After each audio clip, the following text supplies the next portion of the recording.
গতকালকে আপনারা শুনছেন যে আমাদের বাংলাদেশের একজন মারা গেছে, নাম কি? ওসমান হাদি। আপনি কি তাকে মনে করেন না যে সে নেতার উপযুক্ত? আপনি কি মনে করেন না?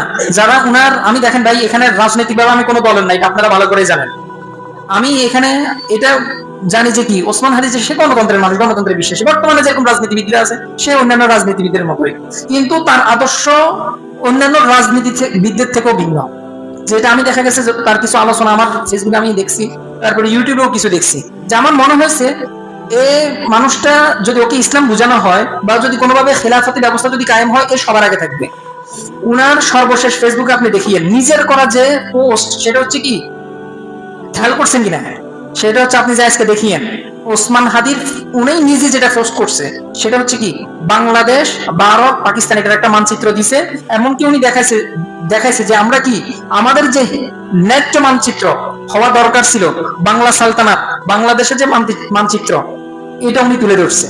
আপনারা আজকে গিয়ে ওসমান হাদির যে উনি যেটা শেষ মানে আপলোড করছে, যে উনি কি, আমি ওনার মধ্যে এরকম অনেক কিছু দেখছি যেগুলো পজিটিভ। তারপরে যেখানে যেখানে নির্যাতন করা হয় উনি ফিলিস্তিনিদের পক্ষে কথা বলছেন, অথচ আমি এরকম আমাদের অনেক রাজনীতিবিদও কি দেখি না।